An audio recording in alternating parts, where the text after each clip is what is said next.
Kung magsabi ang isang congressman na sa tingin ko, yung pagpasok doon na ganyan ay sa tingin ko ay may assassination plot. Oh, opinion niya yun eh.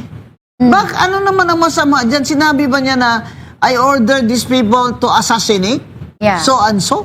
Or you order those people to assassinate so and so? Di ba? He was speaking in general and that is his freedom of speech. At saka bakit yung sinisingle out yan si Congressman Kiko Barsaga? Dahil matapang siya na maglabas na makatingin niya kabalbalan ng BBM gang. Tsaka ayaw po namin dyan, Attorney Matibag, maging fair ka naman, Attorney. Kasi ang taas naman ng posisyon mo. Kung ang dinidepensahan mo si BBM, dapat si BBM na po ang magreklamo. Collagen drip. Oo. Kati, anong topic natin ngayon? Alam ko na ang topic. Sure yun, di ba? Yung pag-aresto kay Senator Jinggoy Estrada. Oo, Mother, parang halatang-halata, no? Parang yung halatang-halata ako sa akin, yung halatang-halatang pinipigilan ang flood control. Kasi bakit nauunong hulihin ang mga senator kaysa dun sa mga binanggit ng mga testigo tungkol sa flood control projects na mga congressman? Oo. Bakit hanggang ngayon si Garjola ng CWS Party List, hanggang ngayon walang balita. Walang balita kay, sino pa yun? Congressman Momo? May nabasa pa ako mga ganun Yung mga contractors. Mga contractors. Diba? Contractors.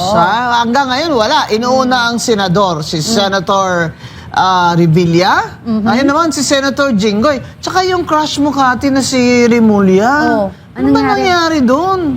Na-disappoint ako doon Biro mo sabi ni si SP Alan sa kanya gumaganon si SP Alan sa kanya na don't do this, something like that. Don't do this. You respect the institution of the Senate. Never ito nangyari. Kahit doong si time ni President Cory at pinahuli si si Juan Ponce Enrile ay hindi inuli sa loob ng Senado. Kasi merong Kati, merong rule na sa separation of powers at saka the Senate as the upper house, highest institution ng legislators, ay hindi dapat inaaresto ang mga senador kung nasa loob sila ng Senate premises. Ibig sabihin, kahit nandun lang sila sa ground floor, wala sila sa kanilang opisina, as long as inside the Senate building and while the Senate has a session on that day. Pero ito, ang ginawa ni Remulla, talagang pipilitin pa niya na parang gustong-gusto pa niyang pusasan si Senator Jinggoy doon. Nagko-cooperate naman. Tumayo naman, in fairness sa kanya, napaka-dignified niya. At sabi nga niya, pwede naman ako mag-seek ng protective custody sa Senate kasi may session naman. Pero hindi ko gagawin yan. Dahil haharapin ko ito, ako po ay susurrender. Etong namang si Remulla, alam mo, Pilipino tayo, Secretary Remulla Pilipino tayo, we have to give. Sana, allow mo na lang yung senador to save his face, di ba? Kasi senador naman siya di ba? Hinalal yan ng tao, ikaw hindi ka nga hinalal ng tao, inapoint ka lang ni BBM, di ba? Kaya lang crush ka ni Kati, kaya hindi kita masyadong ibubrutal ngayon. Pero makinig ka, Secretary Remulla. Yung asta mo na yan, hindi ka na talaga magugustuhan ng tao. Yung astang, you are being brutish. Yan, English na. Yung pastigan na ba? Sabi ba naman niya, Kati, sa kay Senate President Cayetano, please don't do this, sabi ni SP, Sagot mo naman niya kay SP Sir, you have lost that privilege when Senator Bato did not surrender. Alam mo, Mother, may mali dun sa statement na yun. Kasi una sa lahat, as I remember, di ba, yung sila mismo sa kanila nang galing kay President BBM, sinabi rin niya, wala namang warrant of arrest sa mga panahon na yun si Senator Bato. So, saan nanggaling yung sinasabi niya na parang nakatakas or O hindi pinabayaan sumuko. niya or hindi sumuko? O hindi wala sinuko. naman. Oo. Ano niya, inconsistent ka, Secretary Rimulya. Kasi pumunta ka pa sa Senate, sinabi mo naman na wala namang warrant eh. Correct. Tapos ngayon sasabihin mo sa Senate President Cayetano, you lost that privilege when Bato did not surrender. At saka, Secretary Rimulya, ikaw hindi ka abogado Kaya, hindi pwedeng palampasin dahil alter ego ka ni BBM Secretary ka eh. Correct. Yung privilege po, hindi po yun up to you na kung tumanggal ng privilege na yan. Kung privilege yan, that is not a privilege. That is a rule or almost a rule because that is customary. That is a customary courtesy because of the separation of powers. Because Yeah. ikaw, executive bang functions mo eh. Pero mo, sabihin mo, you've lost the privilege. Bakit, Secretary Rimulya?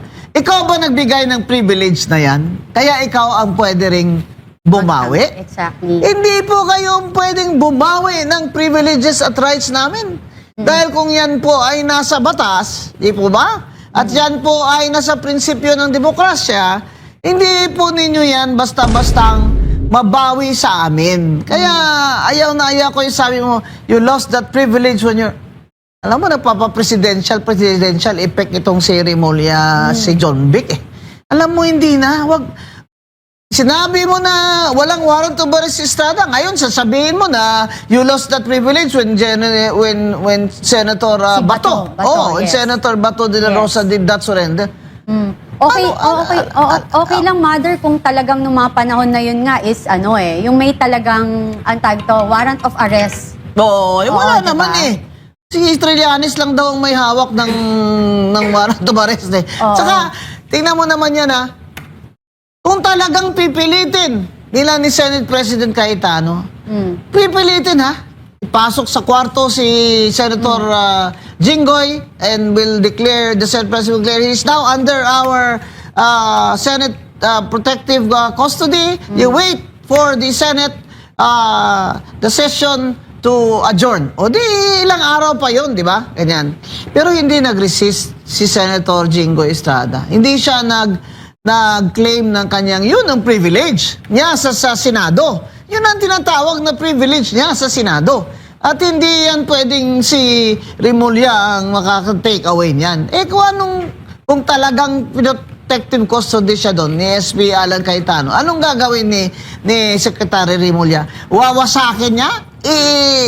Ibabarina niya yung pinto ng opisina ng Senate President? Di ba? It's going to be katawa-tawa. Hindi po ba? Kaya po tingnan nyo ang demeanor ng mga majority senators. Kita nyo si Senator Marcoleta, nasa kilikod. Si Amy, nasa tabi mismo ni Senator Jinggoy. O si Camille Villar, nasa likod ni Senator Jinggoy. Sabi lang kasi sinabi ni SP Cayetano na we will walk with him outside the Senate. Paglabas niya sa Senate building, he will go with you. Di ba ba? Ngayon sasabihin niya, hindi daw nag-surrender, in-arrest daw niya. Paano mo masabing hindi yan nag-surrender? Hindi ka naman nakaserve pa ng warrant of arrest, lumabas na nga siya Lumabas na nga siya para makasurrender siya sa inyo Alam mo, ito talaga ang hindi ko maintindihan bakit ngayon wala nang parang wala nang good manners ba, Kati? Ang cute ni Sen. Rodante Marcoleta, nakahawak talaga kay Jing, parang tatay. Tsaka siya kasi sa lawyer, di ba? Correct, Kaya correct. hinawakan niya talaga, Kaya, ito namang minority, nagpa-picture doon, naka-gown pa. My God. Sayang ang gown, nagpa-picture. Puro optics. Alam mo, nagtataka rin ako, Mama Bing, na grabe ang atake sa liderato ng Senate ngayon, no? Halatang-halata talagang sinasabotahe. Halatang-halatang pinapasama. At nagkakaisa yung mga supposedly na mga luminaries na abogado na dapat nagtatanggol sa institusyon or kung ano yung dapat na paninindigan ng Senado is yung pa mismo ang nagpapasama. Katulad na lang ng paghahalin tulad ni dating Senate President Franklin Diron sa Senate President si Senate President Alan Peter Cayetano sa isang haring walang kaharian. Matapos na mabawasan daw ang bilang ng mga miyembro ng mayorya sa Senado mula 13 tungong 11 kasunod ng pag-aresto kay Senator Jinggoy Estrada. Noong Lunes, kaugnay ng kasong pandarambong o plunder. Mother, anong klaseng komento yan na nanggagaling sa dating isang senador, kapwa-senador? Ano Makikita naman natin na talagang the political lines are already drawn. Yes. Nagkalinyahan na ito eh. Naging divisive na talaga ang Senado. Ngayon, tingnan mo kung kailan ito naging divisive. Nagsimula ito naging divisive nung Blue Ribbon Committee ni Sen. Rodante Marcoleta na gusto niyang i-investigate yan sila lahat. Lumabas na nga yung, di ba, isa na gustong mag-state witness, yung Diskaya. Yes. Di ba? Tapos kinuha sa kanya yan. Yan, maalala niyo mga kakababayan, yan si talaga nagsimula. Si Gutesa. Oo, si Gutesa. Di ba? Ng affidavit ni Gutesa, ay ginamit din ngayon ni Ombudsman Boyeng Remulla sa pagkaso niya kay Martin Romualdez. So, ibig sabihin, he gives credence to the affidavit and testimony of Gutesa. Diyan nagsimula yan. Ang hidwaan at linyahan. Kaya yung Senate presidency became the prize na kailangan kung sinong may hawak ng Senate presidency ay siya ang magkokontrol kung ang blue ribbon ba ay kanino ibibigay o hanggang saan lang ang kanilang investigasyon dyan. Kung mababaw lang para maging maligaya lang ang mga tao ng konti pero hindi talaga tatamaan. Si Romualdez, di ba? Hindi nga pinapunta ni-require si Romualdez dyan. Sabi ni Ping Lacson, courtesy daw. Ba't hindi kayo musibigaw ngayon na courtesy naman kayo sa senador? Huwag nyo naman hulihin yan. Correct. Nandito na kami sa session hall eh. So ngayon, 11 versus 11, Kati. Okay, balikan natin yan, Mother, yung Senate leadership, no? Yung pagiging Senate President. Apparently, nagulat din kasi ako dito kay past President, Senator Miguel Zubiri, no? Na sabi niya, may nilabas siyang statement na, if I'm not mistaken, sa Bukidnon Bar something, if I'm not mistaken, pakicorrect po ako, na sinabi niya na traidor daw kasi siya ng ilang senador kasi ang pangako sa kanya, ibabalik sa kanya ang leadership. Una, ako, Senator Mig Zubiri, mas importante sa'yo yung maging Senate President ka ulit kesa sa pangangailangan or panawagan ng mamamayang Pilipino na ating sugpuin or hulihin natin yung mastermind ng pagnanakaw sa kaban ng bayan na lantaran na ho, kapakapalan na po to. Ano po bang ginagawa nyo? Pero alam mo, Mother, in a way, I get it. Kasi nung Senate President siya, may ga at bycam din. Oo naman. Di ba? So, malaki din yun. Malaki din yun. So, hindi lang siya. Party nun, of course, sila Grace po. Bakit ba si Grace po hanggang ngayon? Tanong ako ng tanong. Bakit ba ombudsman, hindi yan siya kasali? Yan sa listahan ng mga isasakdal. Ba't yung sinali si Chis Escudero? Tapos, ang Senate Finance Committee Chair, si Grace po, hindi nyo sinali. Si Asaldico, sinali nyo. Kasi chairman siya ng Finance or Appropriation sa House.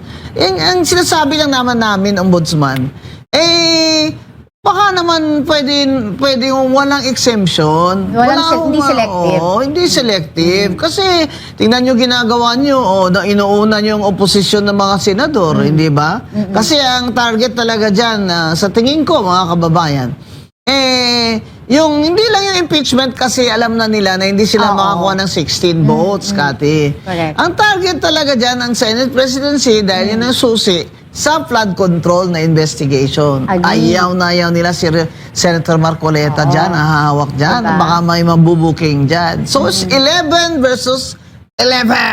Correct. So, wala talaga magkakaroon. I don't think magkakaroon ng palitan pag gano'n, no?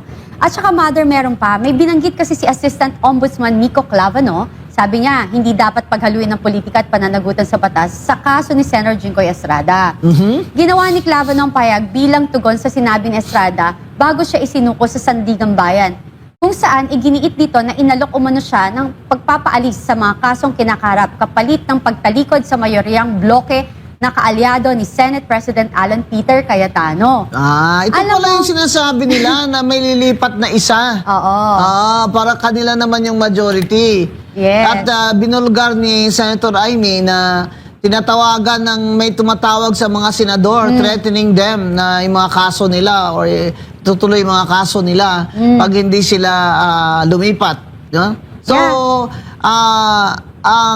naniniwala ba ang mga tao sa sinabi ni Senator Jinggoy Estrada? Palagi ko naniniwala. Kasi alam nyo, itong BBM gang na ito, yan talaga style nila eh. Pag hindi ka nila makuha sa maleta, kakasuhan ka. Mother, Yun ang typical- naniniwala ang mga Yeah. tao dyan. Typical brat. Alam mo, hindi nakaranas ng hirap. Kapag hindi na nakuha yung brat ko kasi is, alam mo yung spoiled brat, na pag di nila nakuha yung gusto nila, ang gagawin nila ay mga haras at magbubuli. Diba? And this is the perfect example of everything, no? Tapos So, kung titignan mo si BBM, parang hindi makapatay ng langaw. Di ba? Parang English speaking na parang, mo bait-bait niya, ganon-ganon. Pero, nervyos na yan, Kate. Ay, oo. Nakita ko doon yung sabi nila sa Bloomberg na interview na he is worried that all of his programs, hindi daw itutuloy, balik ta rin daw ni BP Sara pag siya ang naging presidente. ang tanong, may programa ba? No, isa pa yan. Diba? At sa pangalawa, ang totoo naman kaya siya nag-worry, na anxious siya, ay dahil alam naman niya na mananagot siya. Yes. Mananagot siya. Bakit naman si former Senator, President Gloria Macapagal Arroyo? Yung ganong kaso na nagbigay na nga ng TRO ang Supreme Court Hinuli pa. Di ba? Hindi nakalabas. Talagang gustong hulihin. Di ba? At nung yung panahon na yun, ang Secretary of Justice ay si Secretary De Lima. Correct. Kaya Sanay sila sa ganitong galaw. sanay sila sa ganitong galawan. Kaya wala na, hindi na naniniwala ang mga tao sa iyo, BBM, kaya kan minus 15. Oy, Yeah. grabe ka, BBM. Minus 15. Di ba ang tao pag nililibing ay minus 6 lang? Feet below the ground. Ikaw, BBM, minus 15 feet below the ground ka na. Yan ang laking problema mo na kahit anong pamigay mo ng bigas, kahit anong ganyan-ganyan, alam ng mga tao, inaalaw nyo na mag-smuggling sa sibuyas. Kaya naman, ang sibuyas ay 5 piso na lang. Grabe. Ang mga local farmers ay wala na. Kawawa. Sa kalye na lang ibinibenta. Dahil napakamahal naman ng gasolina papunta sa Maynila. Ay, wala Grabe, na. no? Yan din ang ginagawa nyo sa amin sa Negros. Yung pinahayaan nyo mag-smuggling ng kalamay, ng asukal. Oo, yun ang malala. Para bumagsak yung presyo namin, ang asukal. Dapat tigilan na yan. Dapat kasi, di ba, look, katulad ngayon, nung nagkagera, kung ang karamihan sa produce ho natin, or pagkain natin, mga kagamitan natin, umaasa ho tayo sa ibang bansa. Pag nagkaroon ng, sa Strait of Hormuz, nagkaroon ng hindi tayo makadaan, saan tayo pupulutin? We need to produce our own products. Oo. Ang dami ho nating way. Di ba? Yun na nga. We can do kaya nating gumawa ng sarili nating asukal, ba't tayo kukuha sa labas? No, kasi Ang bigas nga, Kati, natin and all. merong kickback. Bawat importation may kickback. Yun Yan. Tsaka yung matagal na namin sinasabi yan sa Negros na itong mga fructose sugar, yung mga ginagamit sa mga soft drinks, Kati, at mga sweetener, galing pa yan sa labas. Yeah. Kaya, pinapayagan pa mapasok dito, Ano no? ba yan? Kaya yung sugar mismo na walang bibili, di ba? Yeah. Kasi sa labas galing yung fructose sugar na yan, yung mga syrup-syrup, Yeah, nilalagay yan oo. sa mga soft drinks, ganyan. So yung smuggling po, nagsimula yan nung naupo si Bongbong. Di ba? Alala mo, nung gusto niya talaga, Department of Agriculture Secretary yes. siya. Kasi Oo. nandyan lahat ng smuggling eh. God. Di ba? Kaya, wag niyong kalimutan. Sibuyas, una na naman ng sibuyas. Tapos, anong tawag doon? Garlic ba yun? Garlic, Yung kamatis. mga sili pepper. Oo, Diba? yung mga sili. Mga sili, ganun. Oo. Alam mo, kaya siya interesado sa Department of Agriculture. Kasi nandyan ang importation. Yan, yun na At target ang niya. dollar, magkano ang dollar ngayon? Grabe. Magsi-67. Grabe. Kaya Sorry, ito, 60 ano na. more than 90% of our food and goods ay imported. At sa taas ng dollar ngayon, kaya po Luging-lugi tayo. tayo Wala tayong mataas ang presyo ng ating mga pagkain. Kasama na dyan ang bigas na ini-import pa galing sa Vietnam, galing sa Thailand. Wala nang value yung ating pera, Mother. At saka another topic, Mother. Nung nakarang Lunes, which is yesterday, hiniling ng kampo ni Vice President Sara Duterte na ibasura ang reklamong impeachment na isinampa laban sa kanya dahil umano sa unconstitutional ito. Sa pamamagitan ng kanyang legal team na pinamumunuan ni Attorney Michael Poa, isinumite ni Duterte ang kanyang tugon sa 4 na articles of impeachment na ipinadala ng Kamara de Representantes sa Senado na nagsisilbing impeachment court, Mother. May hanggang June 1 si VP Sara upang magsumite ng kanyang sagot sa reklamong impeachment.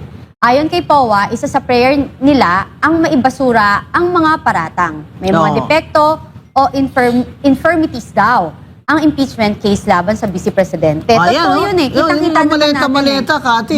Maleta-maletang dokumento. Hindi maleta-maletang pera. Correct. Alam mo, may nakausap ako. Sino man nakausap kong tao na sabi niya, yung friend daw niya, yung daw nagpapasok ng mga maleta galing China at kung saan-saan, yun daw talaga ang negosyo niya. Tapos binibenta niya sa mga wholesaler, ganyan-ganyan. Ito pong recent lang, wala na po siyang sales. Yeah. Kasi yun pala, doon pala pumupunta yung mga maleta na yun. Nauso yung maleta-maleta. Maleta gang. Biro mo Oo. yun. Pinapakyaw. Lahat ng pera o basura pinapasok sa maleta, ang dami nga maletang bibilhin. Agree. Ang sinasabi ni VP Sara, ng mga lawyers niya, na i-dismiss na lang ang kanyang impeachment complaint dyan sa Senado, ay isa po yan sa mga legal remedies na allowed naman sa kanya. Hindi pa nga nakakonvene na ang impeachment court, nagsumpa na sila, pero hindi pa ho nakastart ang pre-trial bago mag-trial. Ngayon, ang sabi-sabi ng mga kalaban ng mga nina Senator Marcoleta at si Senator Alan K. Peter na ito daw ang pag-aagawan ng Senate presidency ay dahil sa impeachment. Hindi po yan, palagay ko hindi po yan. Kasi po yung Senate presidency, importante yan doon sa investigasyon ng mga korupsyon sa Senate Blue Ribbon. Kasi kahit ano pong gawin itong grupong itong minority 11, ay hindi naman ho sila makakakuha talaga ng 16 votes to convict. Kasi sa konstitusyon natin, 2/3 vote po or 16 votes ang kailangan nila para mag-verdict ng guilty at matanggal sa pwesto si Vice President Sara. Kaya sa ngayon, nag-iisip-isip na sigurado ang BBM gang kung ano na naman ang pwede nilang gawin. Dahil 11 versus 11, wala naman hong titinag dyan. 11 versus 11, wala na hong titinag dyan, no? Kaya ang Senate presidency sa ngayon ay nakay Senate President Alan Cayetano pa rin. Kaya nagtatanong kasi po ang mga tao, paano yan, attorney? Di wala na pong quorum yan. Wala pong quorum kasi nasa konstitusyon po na para magka-quorum ang Senado ay dapat po majority ng total number ng senador. Kahit po absent yung iba, nakabilang po yan sila sa quorum. So sa 24, ang quorum ay dapat minimum 13. Mm. Ngayon, walang quorum kung 11 lang mag-attend, walang quorum kung 11 lang din sa kabila ang mag-attend. Correct. Pero para makagana naman ng trabaho ang Senado, siguro naman ang minority leader, si Senator Soto, ay maka-attend naman ng session. Hindi po ba? Kaya, para walang may quorum at makapagtrabaho na sila, total, nagrereklamo naman sila na ang dami daw trabaho, hindi sila makatrabaho, hindi mag-attend kayo. Hindi Pero ba? nakakatawa naman din kasi, mother na, nung ang tag sila nag-walk out, parang okay lang. Oo. Nung iniwan nila yung Oo. usapin sa plenaryo, nag-walk out lang sila. At nakita ko doon, may nakita akong video, sana nga hindi talaga yun siya, no? Si Sen. Mig Subiri nagyaya. Tara na, let's go. Wala, matatalo na ito Oo. siguro sa bukid nun. Galit Eto, na galit na yung mga diba? Duterte supporters doon. Mindanao ang bukid nun eh. At tas kahapon na naman, Sayang. nagko-comment siya, marami tayong trabaho, ganun. You guys are so selective. Napaka-selective nyo. Pag pabor sa inyo, kayo mabuti. Kapag di nyo gusto, pasasamain nyo. Diba? Yung majority right now, they're just quiet. To begin with, diba? But ano ba ini-expect nyo? Magsisession pa sila, nahuli na nga ang kasama nila. Correct. Kung ako din naman na nandun ba't naman ako mag-attend ng session? Hatin ko siya. Oo, Hatin diba? ko pa nga siya hanggang Sandigan Bayan Parang Diba? hindi talaga sila senador, no? They don't deserve to be seated there. Kasi tinatanong nila integridad. Pero the way they act, parang nasa yung integrity doon. Sinasabi mo nga, Diba? Kating, sinasabi na yung mga tao na, bakit kung kayo mag-walk out? Okay lang? Exactly. Hero kayo? Kung itong sila ang mag-walk out, masama sila? Ang sabi ng tatay ko sa English, what is good for the goose is good for the gander.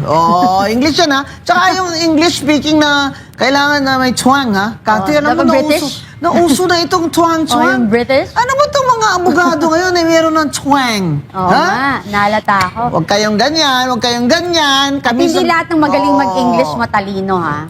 Pero freedom of speech, Kathy, kung Yeah. gusto niya ng British accent, Yeah. gusto niya ng American accent, pero yung pilit na pilit mo yung twang mo, ha? Hindi bibili ng tao yan. Hindi Correct. bibili ng tao yan. Kaya sabi ko nga, ano ba to? Para kumita ako, dapat meron na rin akong ilalabas na mga twang. Yeah. Mother, nabasa mo ba yung pahayag ni Davao City 1st District Representative Paulo Duterte?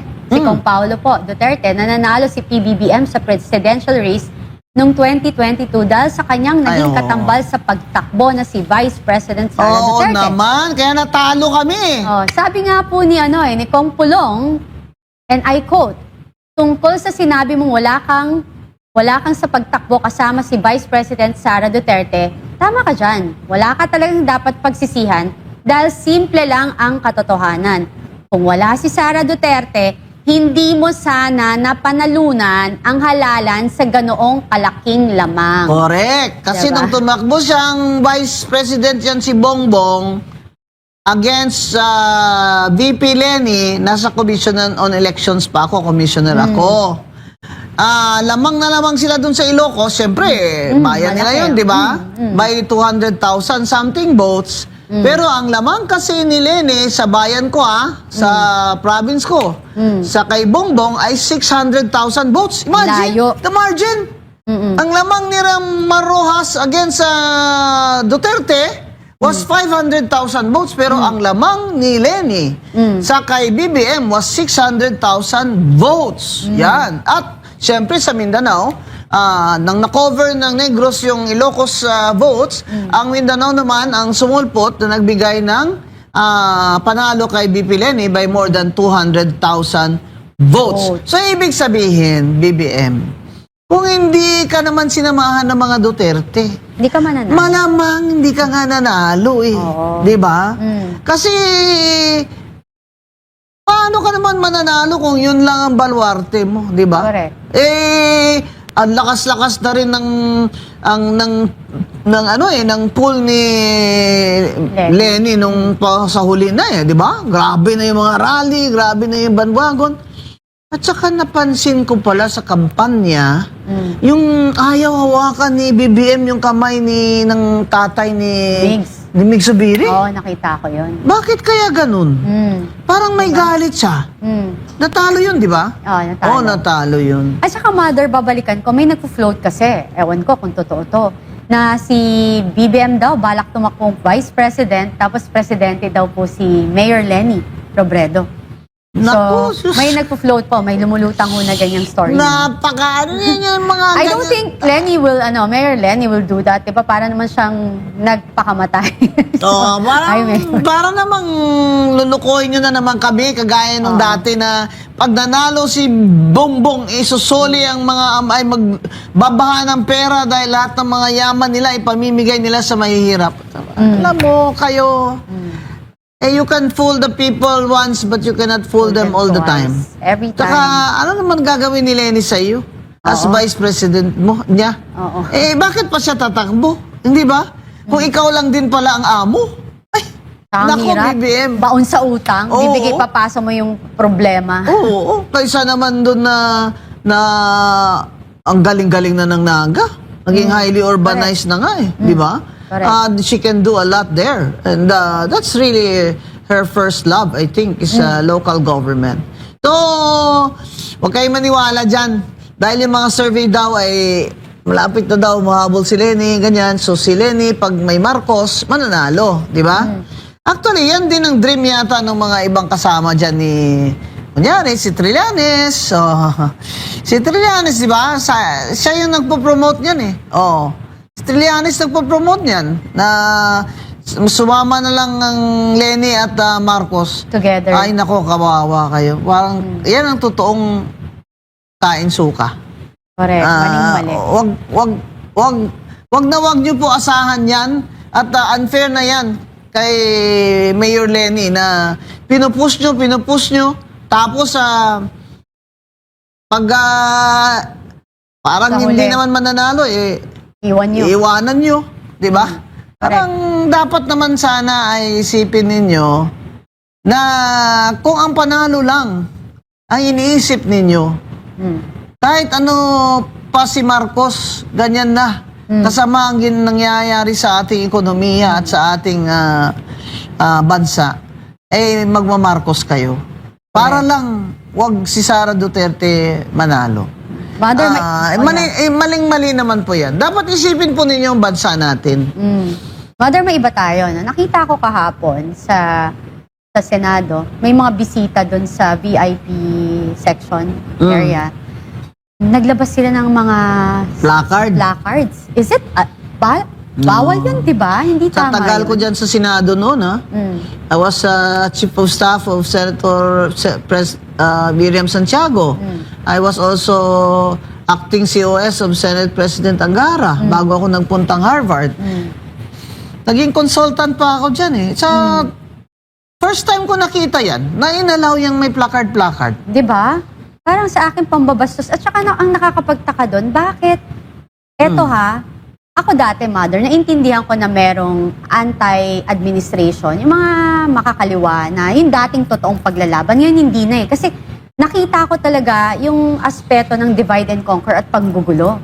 Ang hindi ko maintindihan, bakit nakakapasok yung mga katulad nila sa loob ng isang institusyon ng gobyerno na nandiyan ang mga leader natin. Paano kung may mga gagawin yan, di ba? Dapat tong Armed Forces of the Philippines, Philippine Navy, Philippine Marines, yung mga kapulisan, dapat bantayan na yan ng mabuti. Lalo yung mga NPA, yung mga makakaliwa align na politician, di ba? Kasi nakita ko talaga masyado na silang masyado na silang malalakas sa loob. Palang plano nila magdala ng placards.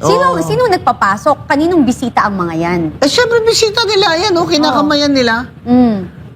Kinakamayan nila Bisita nila Tulfo ba yan?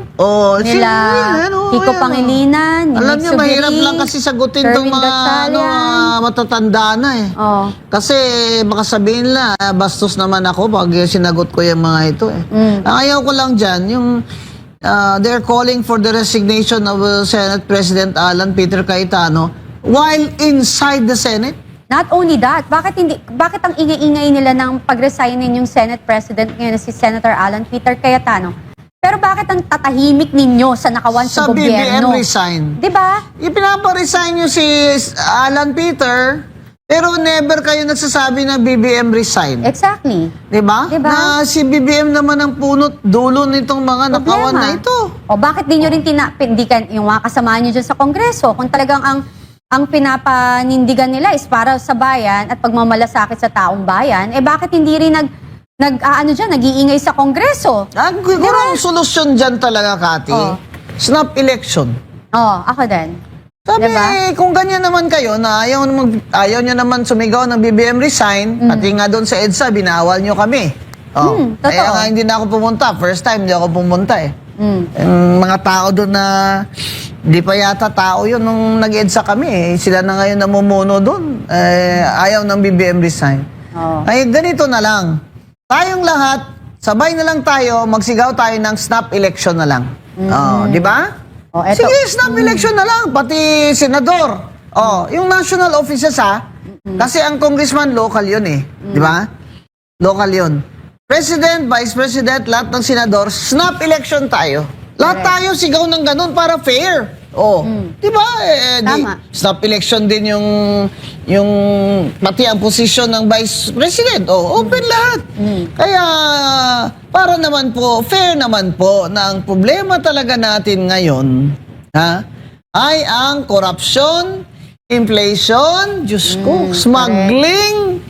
Ano ba yan? And soon na talaga naman, maraming mawawalan ng trabaho. Eto nga, Mother. Unemployment, almost 3 million. Correct. Eto pa, Mother, may bago. Naghain na naman ang National Bureau of Investigation or NBI ng ethics complaint. Ethics na naman laban sa controversial at ang favorite na nila na kinatawan ng ika-4 na distrito ng Cavite na si Congressman Francisco Barzaga sa Kamara ngayong Martes today. Okay? Personal na inihain ni NBI Director Melvin Matibag ang reklamo sa tanggapan ni House Secretary General Cheloy Garafil. Ayon kay Matibag, nagugat ang reklamo sa ilang social media post ni Barzaga kung saan iginiit nito na may tangkang pagpaslang sa mga senador na umano'y isinagawa ng NBI sa gitna ng standoff na naganap noong May 11. Yun yung may barilan. Ani Matibag, may 9 na post na aming napatunayan daw mula sa kanyang account kung saan inaakusahan niya ang mga miyembro ng NBI na nagtangkang magsagawa ng assassination sa Senado. Samantala, sa isang Facebook post naman, sinabi ni Barzaga na ang reklamong inihain ni Matibag ay ginawa umano sa utos ni Pangulong Ferdinand Marcos Jr. Alam niyo po, dapat nga kayo yung makasuhan kasi may binugbog din ho kayo na tauhan ng OSAA. Oo, tama. Diba? Oo, tama. Kawawa yun, ginagampanan lang niya yung trabaho niya. So, at saka government official po kayo. Ang ayaw ko dyan, Cathy, the NBI is using our taxpayers' money.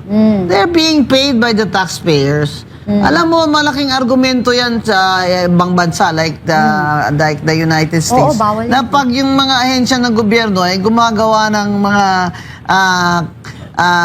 sobra na o kabalbalan, ang focus dyan is taxpayers' money. Di ba? Exactly. We are yun paying ginagastos. your salaries. We are paying your gasolina. We are paying all your, what do you call this? Pati nga pagkain nyo dyan, di ba? Pag meron kayong operations Na, ngayon, ano naman sa NBI? Kung magsabi ang isang congressman na sa tingin ko, yung pagpasok doon na ganyan ay sa tingin ko ay may assassination plot. Opinion niya yun eh. Ano naman ang masama dyan? Sinabi ba niya na I ordered these people to assassinate so and so? Or you ordered those people to assassinate so and so? Hindi ba? He was speaking in general and that is his freedom of speech. At saka bakit yung sinisingle out yan si Congressman Kiko Barzaga? Correct. Dahil matapang siya na maglabas na makatingin niya kabalbalan ng BBM gang. Tsaka ayaw po namin dyan, Attorney Matibag, maging fair ka naman, Attorney. Kasi ang taas naman ng posisyon mo. Kung ang dinidepensahan mo si BBM, dapat si BBM na po ang magreklamo. Bakit naman ito? Nasuspend na nga 2 times si Congressman Kiko, pailan mo pa sa ethics. Ngayon, isang tanong dyan, pwede ba ang another government agency ay mag-file ng ethics complaint against a congressman? I think this is the wrong remedy. I don't know about you there, Speaker, but I think this is the wrong remedy. He should be filing it with the fiscal. Bakit siya magpa-file dito sa ethics committee? Dapat congressman na nagpa-file dyan sa ethics committee. Ito pa, baka hindi Congresswoman din ang asawa niya eh. Oo, ayun pala. Ito pala ang tandaan ninyo. Magbasa na lang kayo dyan, ha? Ang jurisprudence po sa successive na suspend sa isang congressman or isang mayor ay ang kaso ni Rodolfo Ganzon versus Court of Appeals. Yan. Love na love ko yan. Ang kasong yan, nung nagtuturo ako ng local government code sa UP Law, because ang RTC judge dyan na nag-issue ng TRO against the DILG secretary was my father, Judge Sixto R. Guanzon of the RTC of Iloilo. And sinabi ni Judge Guanzon na nasuspend nyo na siya minsan eh. Gusto nyo pa i-suspend nyo siya ulit? Tama ba yan? Continuous na yung suspension nyo. Hindi na yan tama. Because you're depriving the people their right of representation. You're depriving them of their services of the mayor that they elected. Pina-TRO sila ng Judge Guanzon, umakyat sila sa, of course, Supreme Court? hindi, umakyat sila sa, what do you call this, sa CA, yan, Committee of Ganzon versus Court of Appeals, and Ganzon won that case. Rodolfo Ganzon won that case. Dahil sinabi ng Supreme Court na you cannot suspend him successively. You will deprive the people of their right of representation. You will defeat the people's will. Yan po ang Rodolfo Ganzon versus Court of Appeals na sana naman po ay mabasa ng mga abogado dyan na congressman at ang mga gustong-gusto talaga gawin hero itong si Kiko Barsaga. Meow, meow! Ganyan, meow, meow. Ganun doon. Di ba, ganun. Anyway, Mother, nabasa mo ba? May post si Attorney Levy Baligod kaninang umaga. This morning lang, kaugnay sa pagbawi ng invitation ng Senate Blue Ribbon Committee sa kanya at ng Brave Marines dahil sa possibility na ipitin ng administrasyon ang mga senador ng majority bloc. Actually, parang ang feeling ko, kasi may subcommittee, baka naman si Sen. Rodante Marcoleta na ang mag-ano. Ano kaya yun? Hindi ko ngayon kasi... ay suspended, ano? Oo. Hindi matutuloy muna sa Huwebes. Sana pupunta kami dyan eh. Yung sa totoo lang, we'll go to the Senate on June 4 eh. Pero ngayon ay canceled na daw for now. At ang issue doon ng minority bloc ay hindi daw pwede mag-create si SP Alan Cayetano ng subcommittee sa Blue Ribbon. Tama naman po. Pwede naman po mag-create. Oo nga. Halatang-halatang pinipigilan. Nako, kayo dyan. Specific lang sa flood control. Diba? Para talagang yun lang ang trabaho niya para mapabilis. No? At saka nakafocus yung subcommittee doon sa kanyang findings doon sa investigation ng flood control. Kaya ito pong speech ni... Sabi, may privilege speech na mamaya si Martin Romualdez. Today. Kaya nga, abangan natin yan. Today, baka hapon pa dapat yan, di ba? Sabi today daw eh. Kaya ako, excited ako dyan kasi alam nyo, ngayon, Team Martin na ako eh. Team Martin. Gusto ko, Team Martin na ako. Gusto ko, yung Go Martin! Yung sabi ni Martin ay, I will not go alone. Go down alone. I will, dagdagan ko na lang I will take them with me. Yan. Sinabi niya na executive daw, nag-i-enforce niya. Bakit siya ang mastermind? Saka nabasa mo yung yung statement ng lawyer niya. Yung yung statement ng lawyer niya na ang yung sila Martin Romualdez, hindi raw nila magagawa to ng sila lang. Totoo Kailangan naman. daw ng executive. Totoo naman. Ito kasi, kung conspiracy ito, The act of one is the act of all. Yung sinasabi ko na ang conspiracy dito, Act of one is nanggaling pa doon sa DPWH sa simula kasabwat ng mga congressman na ito at yung mga taga Malacanang na pinasok sa National Expenditure Program or NEP ng DPWH at pinadala sa House Appropriations yes. Committee. Yes. Pero yung mga pinasok dyan sa program funds, mga ganyan, Malacanang na yan lahat eh. Correct. Oo. Alam mo, Mother, na-realize ko rin, paano kaya kung ano, no? BBM may control nung program funds eh. Paano kaya kung ano? Kaya pigil na pigil sila, takot din silang humarap si Martin sa Blue Ribbon, no? Oo. Paano kaya yung ganun? Ayaw nila din siguro Kasi di ba i-harap ayaw yun. patawag ni Lacson dati? Ay, totohanan na dapat ni Ombudsman Remulla itong si Martin, yung brad niya sa Upsilon, ha? Totohanan mo na yan, Ombudsman Boying. Kasi, he is already threatening na he'll take you down.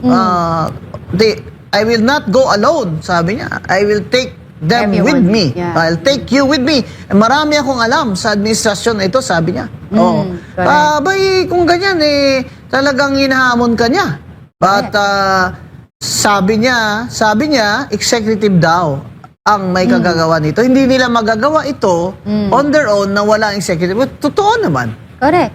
Totoo naman. Correct. Kasi kahit anong padding niya dyan, ganyan-ganyan, kaya ayaw ilabas. Kaya tuloy si DBM Secretary Pangandaman ay nadamay na. Dapat nga, Mother, bakit yung sila Pangandaman, sila Trijev, sila Bersamin? Wala no? Bakit walang kaso, no? Kasi it's part din sila na ito. Ito yung nakakagulat, di ba? Tinanggalan ng kaso yung mga DPWH na nagsugal, na itinapon ng pera sa casino, yung 400 million. Walang kaso. Absuelto agad? Wala Saan pang ka? trial? Absuelto Oo, na? diba? Habang yung mga what do you call this? Disclose doon sa Blue Ribbon Committee nakakulong. noon na si Diskaya ay naka-jail. Hindi lang nakakulong. yun, Mother, no? Sa akin din kasi, halatang halata. Sana naman mali tayo. Mali ang ating kutob na gagamitin tong mga to para magturo ng mga maling kasabwat. Okay. Diba? That's another angle, ha? Pero, ang tanong nga ni Governor Chavit Singson declare si Ombudsman na kakasuhan si Martin, bakit hanggang ngayon wala? Tama. Tama naman. Kasi magtataka rin naman kayo, mga kababayan, bakit sa tagal, ang dami nga, again, babalikan natin, nung panahon na nag-iimbestiga si Senator Rodante Marcoleta sa Blue Ribbon Committee, ang daming binanggit na pangalan doon. Ni isa doon, ha? Halos walang kinasuhan. Yung tinuro nga ng mga contractor, hindi kinasuhan. Sila pa ngayon ang nakalabas. Yung mga contractor nakakulong. Yun. Diba? At itong si Bernardo, state witness agad. Tingnan mo naman sa laki. Yan ba yung malaki ang katawan? Yan ba si Bernardo? Ayan. Yan. Si Diskaya yan, no? Yung Bernardo yung malaki. Safety na pala yun. Ha? Yun Diba? din ang nagsabi na si Bong Revilla daw ay tumanggap ng maleta sa kanya. Ha? Oo. Yan ba yan? Parang yan. Siya si Sino ba yan? Hindi, yan si Bernardo. Alcantara atay malaki. Tama ba? Tapos ngayon, si Secretary Bunuan ay nasa hospital na po. Yes, Hospital arrest na po. Oo. Kaya, Tumaas ang alta presyon. kasi yan talaga hindi niya pwedeng iwasan yan. Kung ako kay Secretary Bonoan, Secretary, nakaladkad na yung pangalan mo dito. Huwag ko kayong papayag na ganituhin lang kayo. Kasi kung ang katotohanan na isa lang din naman kayo sa nautusan, is dapat talaga ituro nyo na kung sino yung mga nag-utos or sino talaga yung dahilan kung bakit nangyari to sa ating bansa. Sa tingin ko, kumita naman talaga si Secretary Bunuan. Sa tingin ko, kasi hindi talaga pwedeng gawin nila yan na hindi yan nag-go signal ang secretary kasi pag na-booking sila, edi laking kaguluhan. Hindi ba? Yeah, pero naman, Secretary Bunuan, in your sunset years, why don't you just do the right thing for the sake of your grandchildren? Tama. Sabihin mo na, sabihin mo na, Secretary, ang totoo. Sabihin mo na kung paano nagawa itong mga Paano ghost nag-umpisa? projects. Sino mga nag-request dito sa iyo? Sino ang nakinabang dito? Sino ang nakatanggap ng pera? At hindi naman pwedeng si Bernardo lang ang state witness. Kung ikaw ay mag-offer na ikaw mag-state witness, qualified ka naman because you are not the most guilty. Di ba? Oh. Pag sinabi mo ang mastermind, I see. Oh. Ganyan. O hindi na ikaw ang most guilty. Kaya, Huwag na ako kayong patatakot. yan ang pakiusap ko kay Secretary Bunuan na in his sunset years, I do the right thing po for the sake of your children and your grandchildren. Tell us the truth. Tell us the truth. Let's put a stop to all this corruption in our country. Because ito po ang simula't dulo ng kahirapan ng mga Pilipino, ang korupsyon. True. Oo. At saka, alam mo, ang tumanda na siya, no? Yung usually, yung iisipin mo, yung pa-retire ka, mag-iiwan ka ng magandang pangalan sa legasiya. Ang nakakalungkot doon is yung iisipin mo na matatapos tumanda ka na, tas you thought, okay ka. Tapos, paglabas mo or pati mga apo mo, mga anak mo, pinag-uusapan kayo ng mga tao na ay nakakayayan, kasabwat yan dun sa mga malaking nakawan. Di ba ang hirap po nun, Secretary? Kailangan po talaga may managot. Oo. Alam nyo, sinasabi nga lagi ni Lee Kuan Yew kaya tayo hindi nakakausad Usad. sa korupsyon. Agree. Kasi walang nananagot. Exactly. Yan po kailangan ng reforma sa bayan natin at sa gobyerno na dapat managot sila para po matigil na itong pangkawat nila ng pera ng taong bayan. Alam mo, Mother, ang tawag nga daw sa bansa natin yung pambansang takip. Uy, pamansang takip. Bakit pamansang takip? Takipan ng takipan sa kalokohan. Oh, grabe. Okay, sa totoo lang, dito ang usaping walang kinatatakutan. Walang paligoy-ligoy.